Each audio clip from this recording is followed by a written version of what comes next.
Year 5 and welcome to your narrative lesson 3.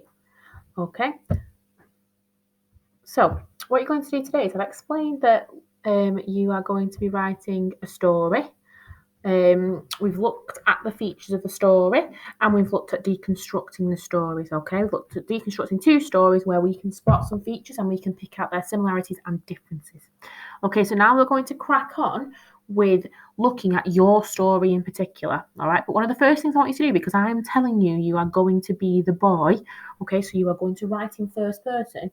You first of all need to think about him, you need to get into character, get into role. All right. So what you're doing today, okay, is boxing this up. So what you're going to put in here, if I just insert a text box, then it will let me write. Okay. 1 minute.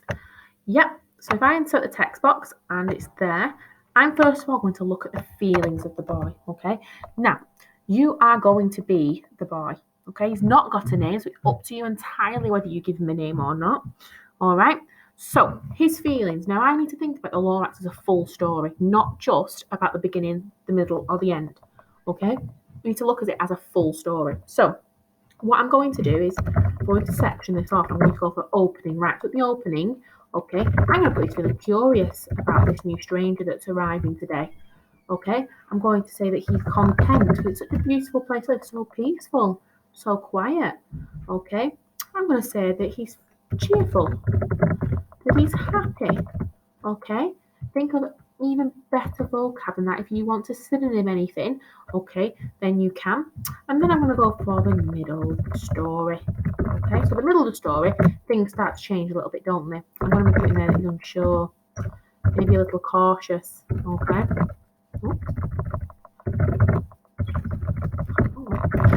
Cautious, okay?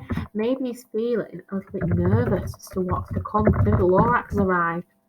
Maybe he's feeling even a little bit frustrated with the Onslaught.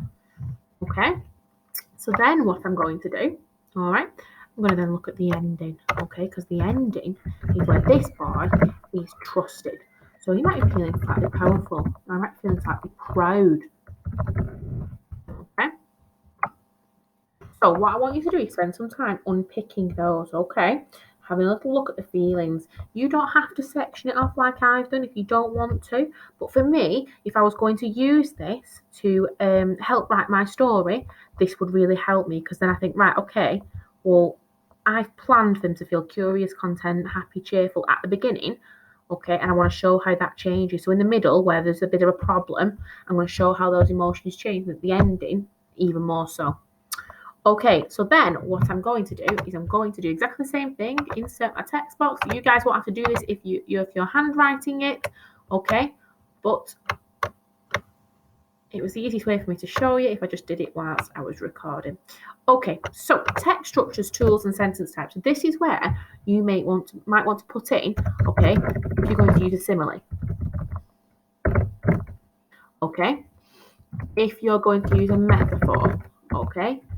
If you're going to do expanded, okay. Oh, extra line there. Okay, expanded noun phrase. Okay, if you're going to write, okay, a double ly ending sentence. Okay, so think there. I'm going to put in there capital letters to remind you. Alan Peake sentences. Okay. What I will do is I will upload to Seesaw an Alan Peake sentence sheet, so then you can see different Alan Peake sentences that we in Year 5 should be focusing on. Okay, it may be that you want to put in dialogue, okay?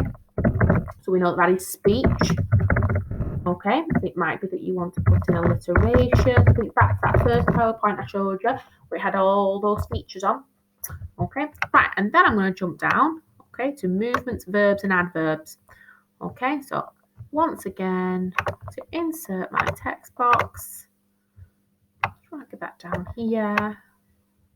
Right, so we're thinking, how is your boy, how are you going to move? Okay, so if verbs are doing words, okay, what are they going to do? So is he going to, he might shout at the Onslaught. So I'm going to say, right, well, he's going to get involved at some point. Okay, he's going to shout at them. Okay, he might do that angrily. Okay, he might do that angrily.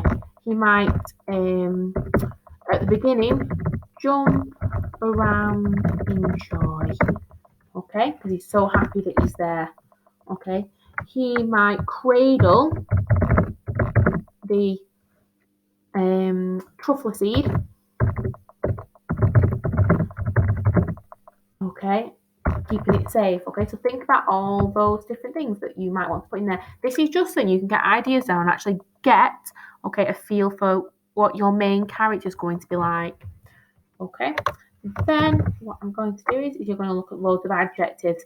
Okay, so how are you going to describe the boy? Okay, so my boy's going to be adventurous. Okay, he's going to be a risk taker. Okay, he's going to clearly for me there he's got a mop of brown hair.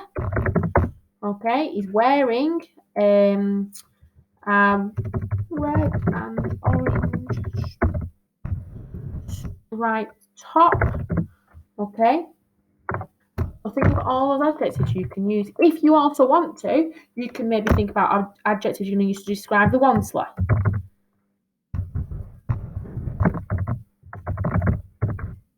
Okay, or the Lorax, of course. Okay, so you may want to put all them in there. What I'm trying to get you to do, year 5, is to do as much work as you possibly can now. Okay, so then when it comes to writing your story, you're not having to think about it on the spot. You've got all these things to help you. Okay, so that's your task for today. Trust me, I always say it to my class, okay, is the more you do today, the less you'll do tomorrow. Figuratively, obviously, because you're not writing a story tomorrow. Okay, but this is going to help you when you come to plan your story. Okay, thank you.